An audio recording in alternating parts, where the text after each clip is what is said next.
Assalamualaikum warahmatullahi wabarakatuh. Perkenalkan, nama saya Arif Wahyu Nugroho. Di sini saya akan menjelaskan tentang PowerPoint yang di dalamnya itu yang berisi menyusun kritik dan juga esai. Yang pertama menyusun kritik terhadap sastra, yang kedua menyusun pernyataan esai terhadap suatu objek atau permasalahan. Nah, di dalam PowerPoint tersebut ada suatu novel yang berjudul Ronggeng Duku Parut. Ronggeng Duku Parut diceritakan di sebuah desa bernama Duku Parut. Tinggal seorang gadis yang cantik, jelita bernama Serintil dan memiliki sahabat bernama Suatu. Ketika Serintil menari tayub saat kasus dengan teman-temannya, mengiringi tariannya dengan tembang dan musik. Meskipun suara calung dan gendang tersebut dibuat dari mulut mereka, Serintil menari serupa tarian gonggeng. Ketika itu kakek Serintil bersama Kartarijo melihat hal tersebut. Serintil dinobatkan menjadi seorang ronggeng setelah melalui beberapa ritual. Semua ritual itu dijalani Serintil, mulai dari mandi di pusar kuburan kisah secama gala sampai dengan ritual buka kelambu. Ritual terakhir yang harus dilalui seorang calon ronggeng adalah buka kelambu. Ia akan menyelenggarakan sayembara terhadap para lelaki yang berani menawarnya paling mahal untuk mendapatkan keperawanannya. Setelah ada seorang lelaki yang mampu memenuhi persyaratannya, maka ia akan memberikan keperawanannya pada lelaki tersebut. Kasus tidak rela melihat itu. Ia tak rela melihat Serintil terlepas kesuciannya begitu saja demi ritual buka kelambu untuk menjadi ronggeng yang sesungguhnya. Serintil juga berada di dalam kebimbingan antara ingin menjadi ronggeng yang sesungguhnya dan merasa takut melakukan ritual tersebut. Ritual itu sebenarnya juga amat berat baginya, tetapi akhirnya Serintil memberikan kesuciannya kepada Rasul secara diam-diam tanpa imbalan apapun.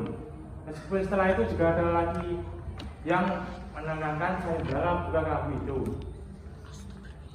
Serintil akhirnya menjadi ronggeng yang terkenal setelah ritual buka kelambu dilaksanakan. Ia menjadi ronggeng yang laris dan menjadi pembicaraan semua orang. Setiap orang memujinya. Ia juga semakin kaya setelah menjadi ronggeng. Tak kuasa melihat Serintil yang telah menjadi ronggeng harus pindah dari Duku Parut ke Dauhan. Awalnya ia bekerja di pesuruh di pasar, tetapi akhirnya ia bekerja bersama tentara yang bertugas di sana. Kasus pun akhirnya juga diangkat menjadi seorang tentara berkat kejujuran dan kegigihannya. Setelah menjadi ronggeng, justru Serintil menyadari bahwa ia mencintai kasus. Ia ingin merasakan kelembutan sentuhan lelaki dan merasa jenuh menjadi ronggeng.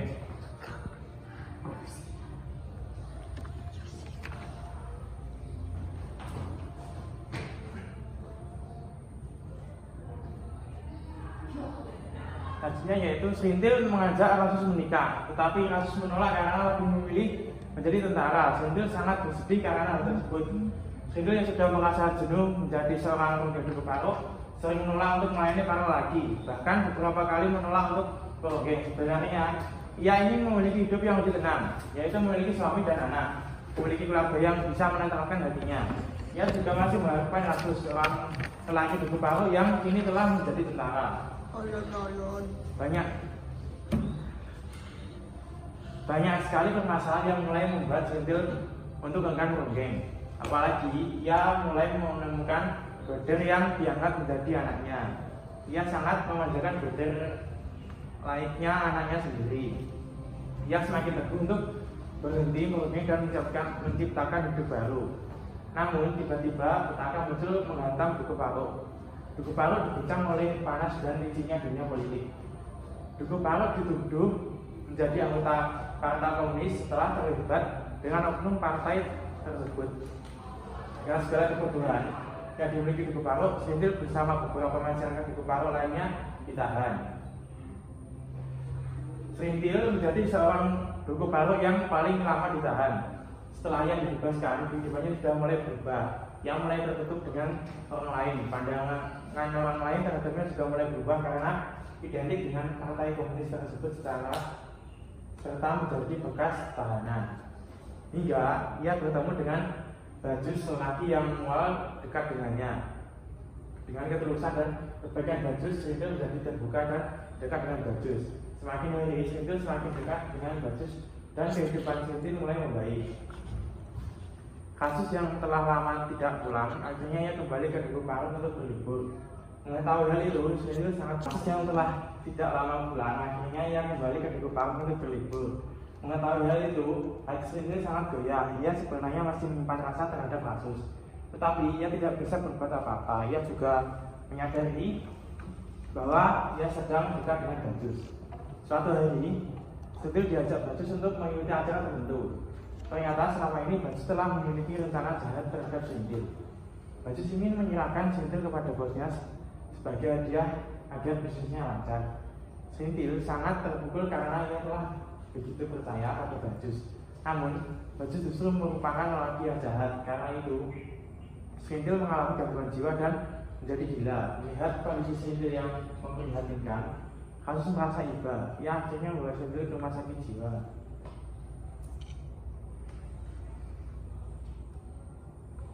Selanjutnya yaitu adalah kritik sastra. Kritik sastra adalah suatu cabang ilmu sastra untuk menghakimi suatu karya sastra. Selain menghakimi suatu karya sastra, kritik sastra juga memiliki fungsi mengkaji dan menafsirkan karya sastra secara lebih luas. Berikut penjelasannya. Langkah-langkah menulis kritik sastra. Yang pertama, menentukan tema atau topik yang akan ditulis atau dikritik. Yang kedua, mengumpulkan bahan-bahan referensi pendukung. Yang ketiga, mengidentifikasi unsur-unsur yang mendukung dan kontra. Yang keempat, memilih unsur-unsur yang dapat mendukung tema. Yang kelima, memulai untuk menulis kritik. Dan yang keenam, membaca dan melakukan pengeditan ulang untuk mengisi.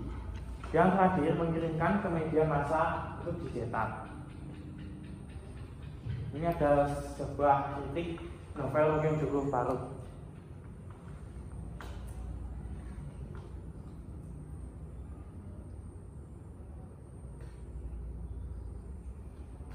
Tradisi seorang ronggeng berguru pada dukun ronggeng. Untuk menjadi seorang ronggeng, seseorang harus berguru pada dukun ronggeng. Dukun ronggenglah nantinya yang akan membimbing calon ronggeng hingga dia sah menjadi seorang ronggeng. Seorang dukun ronggeng menemani seorang ronggeng dan yang memimpin segala macam ritual penobatan seorang ronggeng. Dalam novel juga ditemui hal demikian. Srintil berguru pada Kartarija, kakeknya menitipkan berguru untuk menjadi ronggeng hebat. Kartarija sudah berpuluh-puluh tahun hidup menjadi seorang ronggeng. Dari penjelasan artikel selanjutnya terlihat bagaimana dalam fenomena sehari-harinya seorang untuk menjadi ronggeng juga harus berguru pada seorang dukun. Kenyataan yang sama juga masih terjadi di Banyumas. Untuk menjadi seorang ronggeng, masyarakat Banyumas harus berguru pada seorang dukun ronggeng. Hal tersebut terlihat pada kutipan paragraf sebagai berikut. Keesokan harinya, Sakarya menemui Kartarija, laki-laki yang hampir segaya ini secara turun-temurun menjadi dukun ronggeng di Dukuh Parut. Pagi itu, Kartarija mendapatkan kabar gembira. Ia pun sudah bertahun-tahun menunggu kedatangan seorang calon ronggeng untuk diasuhnya. Belasan tahun sudah perangkat calonnya tersimpan di para di atas dapur. Dengan adanya laporan sekarang tentang Srintil, dukun ronggeng itu berharap bunyi calon akan kembali terdengar sekarang di Dukuh Parut. Ronggeng Dukuh Parut halaman 16. Nah, yang kedua, ronggeng dianggap memiliki kekuatan magic atau supranatural. Seseorang ronggeng dianggap memiliki kekuatan magic saat menari di bawah alam sadarnya. Pada saat menari gerakan ringan dan seperti menari tanpa kesadaran. Dipercaya ada kekuatan magic di sana. Terlihat bagaimana dalam novel Ronggeng Dukuh Parut dijelaskan bahwa untuk menjadi ronggeng seorang terlebih dahulu mendapat kekuatan dari ruh indang ronggeng. Hal tersebut terlihat juga dalam kehidupan sehari-hari. Hal tersebut ada di dalam sebuah pernyataan di sebuah media ikal saat membahas mengenai liku-liku kehidupan ronggeng di era modernisasi seperti ini. Terlihat bagaimana ada persamaan konsep bahwa seorang ronggeng memiliki persamaan dengan dunia lain yang berada di luar dirinya sendiri. Seperti halnya fenomena magic yang membuat daya tarik tersendiri bagi seorang ronggeng dari penggemarnya, khususnya laki-laki.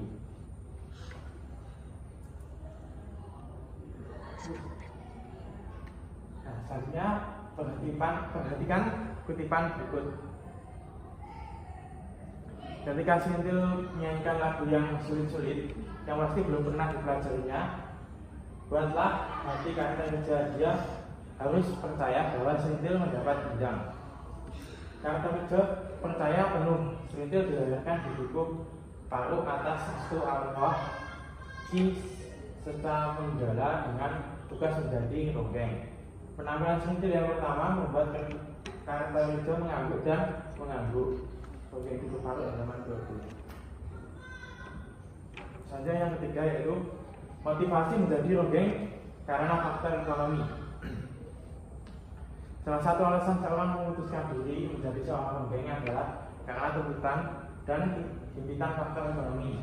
Karena keadaan ekonomi yang serba sulit, seseorang memilih menjadi ronggeng kehidupan yang memang meyakinkan dan menjadikan kemapanan.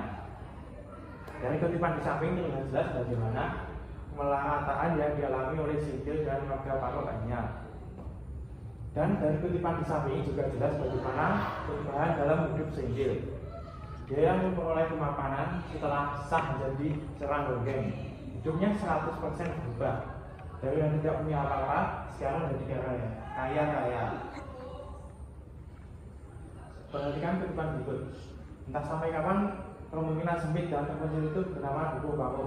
Melaratannya, terbelakangannya, pembina yang turut dan batik, serta sumpah serapah cabul menjadi bagian yang sah. Keramati serta menggala pada puncak bukit kecil di tengah buku Paru seakan menjadi pengawal abadi terbatas kaki langit.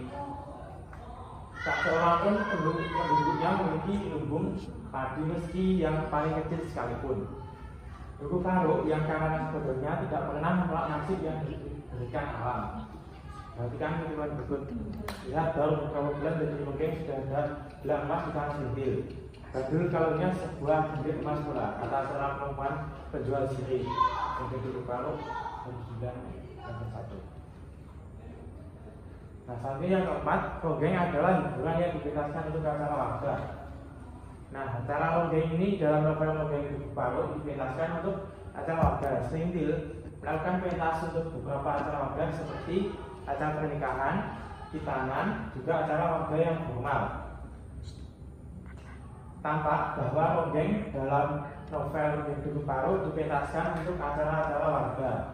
Hal yang sama juga terlihat dalam kehidupan sehari-hari. Berikut dari sebuah artikel koran nasional. Dari penjelasan tersebut terlihat bahwa di dalam peringatan sehari-hari juga ronggeng dipentaskan untuk acara warga. Dalam kutipan di atas acara hitanan. Perhatikan kutipan berikut.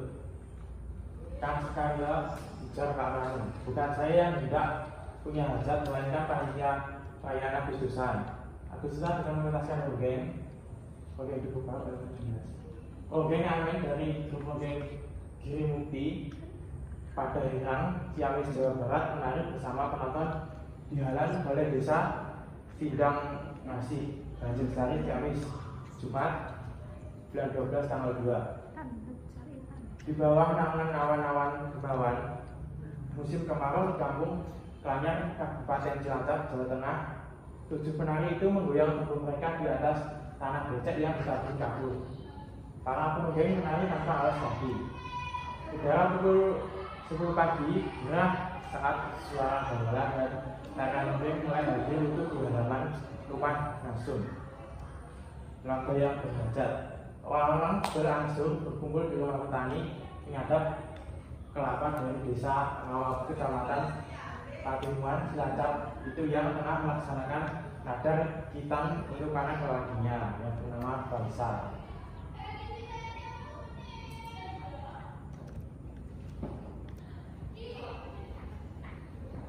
Yang berikutnya yaitu ada esai Ronggeng buku Paru. Di sini penulis akan menguak lebih dalam tentang perbandingan dengan novel terkenal Ronggeng buku Paru karya Ahmad Tohari dan Tarian Bumi karya Oka Musmini. Pada novel Ronggeng buku Paru, pengarang menceritakan keadaan sosial politik pada masa sekitar 1965.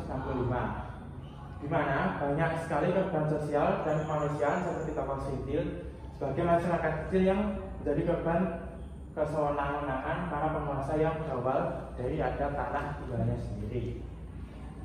Lalu novel yang kedua adalah Tarian Bumi oleh Oka Suni yang menceritakan percintaan perlawanan antara telaga dan laki-laki yang dicintainya yang terbatas oleh sebuah kasta yang sangat dipegang teguh oleh masyarakat Bali. Telaga dari kasta Burma, namun suaminya wayang dari kasta Sudha.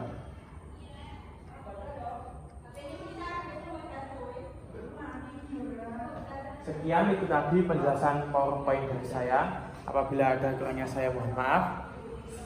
Saya pamit undur diri. Wassalamualaikum warahmatullahi wabarakatuh.